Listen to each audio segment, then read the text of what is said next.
तो वेल बच्चों, हम कर रहे हैं जहाँ पे अपना जो है 8th का इंग्लिश का पेपर सॉल्व कर रहे हैं। हमारा सेक्शन ए का क्वेश्चन नंबर 2 है, जिसके अंदर हमें फिर से पैराग्राफ है जिसको हमें पढ़ना है। ठीक है, चलिए। If you really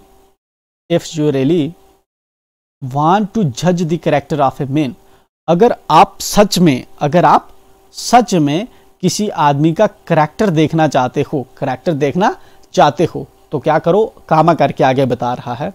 look not at his great performance, आप उसकी जो ग्रेट परफॉर्मेंसेस हैं, जो उसकी अचीवमेंट्स हैं, आप उनको मत देखो।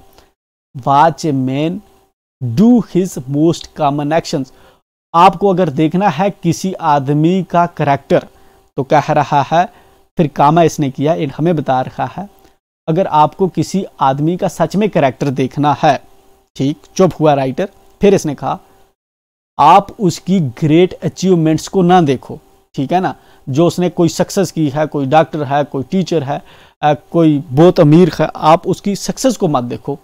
Watch a man do his most actions, कह रहा है अगर आपको जज करना है किसी का करैक्टर तो आप जज करो कि वो रोजमर्रा कॉमनली ज्यादातर वो उसके एक्शंस कैसे होते हैं, ठीक है ना। मतलब कोई उसकी बड़ी अचीवमेंट को मत देखो। जिस तरह हमारे पास अगर कोई बंदा जो है IAS कर जाता है या IPS कर जाता है या टीचर लग जाता है या कोई बड़ा डॉक्टर बन जाता है, हम उसको बोलते हैं कि इसका करैक्टर अच्छा है। लेकिन यहाँ पे हमें राइटर कह रहा है हमें उसकी परफॉर्मेंस से नहीं देखना, बल्कि हमें उसके रोजमर्रा के अमल से देखना है।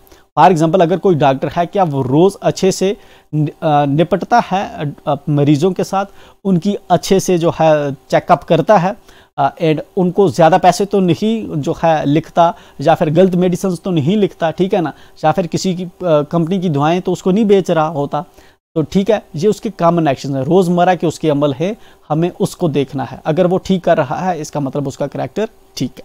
ठीक, चलिए फिर क्या लिखा है इसने। Those who are indeed the things which will tell you the real character of the great man, इसकी बात कर रहा है कि जो कॉमन चीजें होती हैं, जो रोजमर्रा की चीजें होती हैं, कॉमन चीजें, कह रहा है कि ये हकीकत में वो चीजें होती हैं जो आपको किसी आदमी का रियल कैरेक्टर बताएंगी कि वो कितना बड़ा है, कितना ग्रेट है।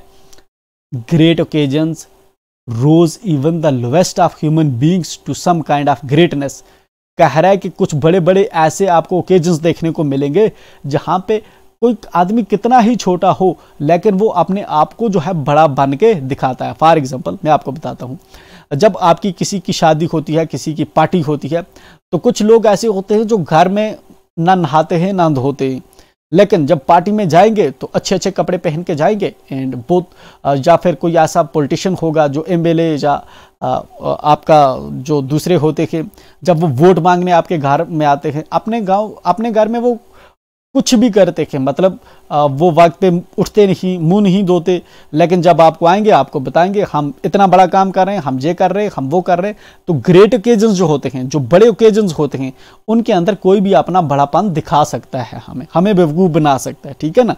अब सब शादी के अंदर अच्छे कपड़े पहन के आते हैं, इसका ये मतलब नहीं कि वो हमेशा इसी तरह साफ सुथरे रहते हैं, वो नहीं रहते, ठीक है ना। आपने तो देखा, आपके अपनी खाला देखी, अपनी मासी देखी, अपनी चाची, फुफ्फो, ठीक है ना। बाकी आम दिनों में तो इतनी तैयार नहीं होके जाती, बट शादी पे तो जाती हैं, बट इससे ये मतलब तो नहीं कि वो हमेशा जो है ऐसी ही रहती हैं, ठीक है ना। एंड जब शादी पे जाएंगी बहुत पोलाइटली बात करेंगी, वेरी गुड बेटा, you are nice, you are so kind, ऐसी ऐसी बातें करती है, बट उसका ये मतलब नहीं होता कि वो हकीकत में भी ऐसी है, वो नहीं भी होती। जब घर में होती है दफाओ, ये मत इधर करो, वो मत उधर करो, ऐसी भी होती है, राइट। चलिए, but he alone is really great whose character is great always, ठीक है ना। लेकिन कहता है कि वो लोग जो हैं, but he alone is really great whose character is great always, जिस बंदे का जो करैक्टर है हमेशा से बड़ा है, तो वो अगर बड़े ओकेजन्स में भी जाके अगर बताएगा, बड़ी बड़ी तकरीरें करेगा, तो हम उसको मान लेंगे, वो सच में अच्छा आदमी है। The same whatever he be, ठीक है ना। लेकिन अगर जो है जिस तरह ग्रेट ओकेजन्स पे वो अपनी आप को अच्छा दिखा रहा है, अगर वो हमेशा ऐसा रहता है तो हम मान सकते हैं ठीक है, ये ठीक है, उसमें कोई बुराई नहीं है। लेकिन जो आगे पीछे ठीक नहीं रहता, लेकिन उसने बड़ी बड़ी आके हमें जो है बड़े ओकेजन्स पे आके बताता है वो अच्छा है, तो ये बात ठीक मानने के काबिल नहीं है। राइटर ने जो है ये एक सीक्रेट हमें बता दिया, बहुत अच्छा। चलिए 5 क्वेश्चंस हैं हमारे, 5 पार्ट हैं एंड इनको हम करेंगे एक एक को, तो हमें एक एक इसका मार्क्स मिल जाएगा। चलिए, What should we look at to judge the character of a man? हमें एक आदमी के करैक्टर को जज करने के लिए क्या चीज़ देखनी चाहिए, ठीक है ना। हम ऊपर जाएंगे तो जहाँ पे राइटर ने जो है हमें अगर रियल में किसी का करैक्टर जज करना है तो हमें नहीं देखना कि बड़े परफॉर्मेंस उसकी क्या है, बल्कि हमें देखना है कि वो अपनी कॉमन जिंदगी में क्या कर रहा है। तो हम इस तरह से लिखेंगे,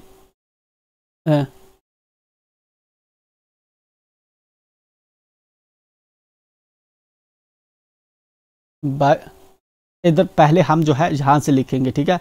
वी लुक एट टू जज the character of a man by watching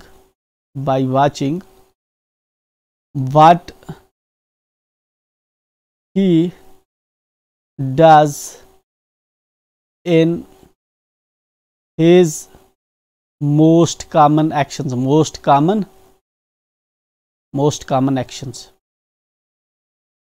ठीक है ना।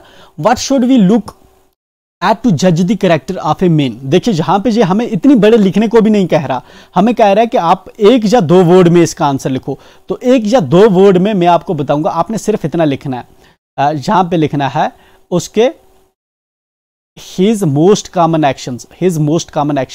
ये वाला जहां पे आप लिखेंगे ना, ये पूरा अगर नहीं भी लिखेंगे, इसको लिखने की बिल्कुल जरूरत नहीं है, ठीक है ना। आप इतना भी लिखेंगे तो आपका काम हो जाएगा। हिज मोस्ट कॉमन एक्शंस, ठीक है ना। ये कहां पे था, सिर्फ हमें समझना था। देखो अक्सर बच्चे क्या करेंगे, ये वाली लिख देंगे, look not at his greater performances, जबकि ये कह रहा है ऐसा नहीं करना। बहुत से बच्चे देखेंगे हाँ पीछे से ये कैरेक्टर ऑफ मैन मिल रहा है तो ये उठा के जहां पे लिख दो, लेकिन बेटा थोड़ा समझना भी है, हमें लिखना है हिज मोस्ट कॉमन एक्शंस। ये वाले आप लिखेंगे 1 2 3 4 चीजें जहां पे आंसर करके इस तरह से लिखेंगे तो आपको ये मार्क्स मिल जाएगा। चलिए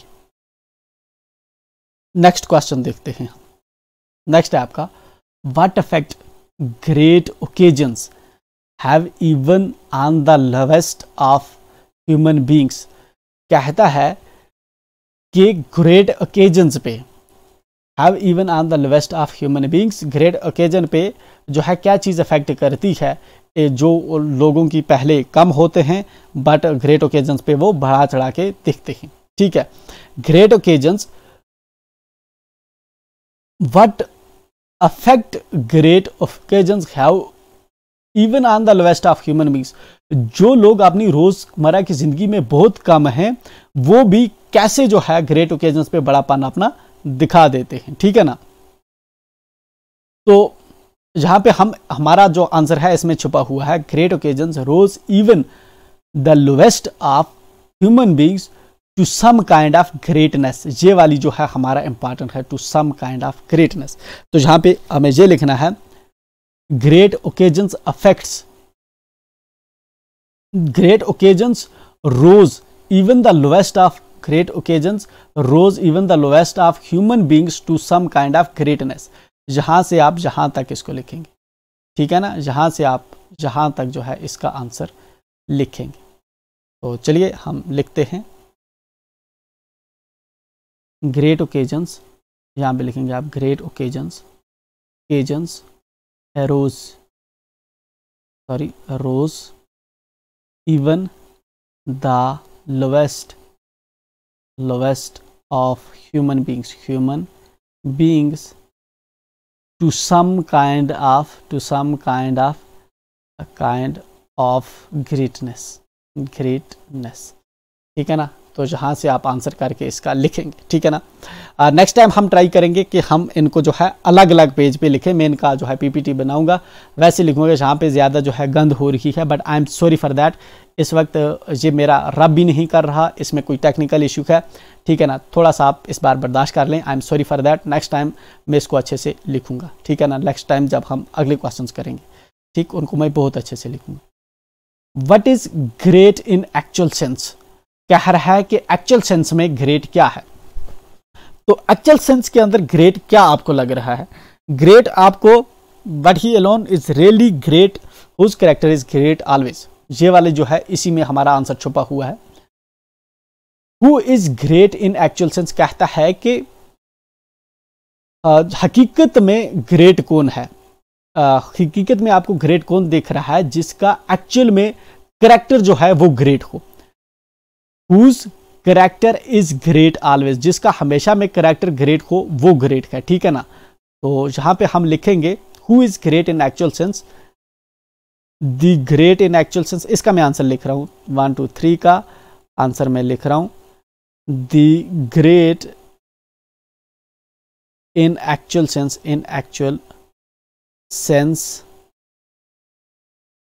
is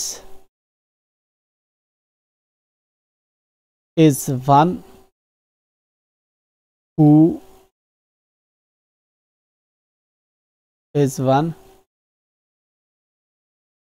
who have great character always ALWYS, ठीक है ना। तो ग्रेट एक्चुअल में वो है जिसका हमेशा कैरेक्टर ग्रेट है। अगर आप इतनी इंग्लिश नहीं भी लिख सकते तो आपने जहां से whose character is great always, इतना भी आपने जहां पे आंसर में लिख देंगे ना whose character is great always, तो तब भी आपको एक नंबर जहां पे मिल जाएगा, ठीक है। जरूरी नहीं है आप जहां पे जो है आगे पीछे की दास्तान लिखें, ठीक।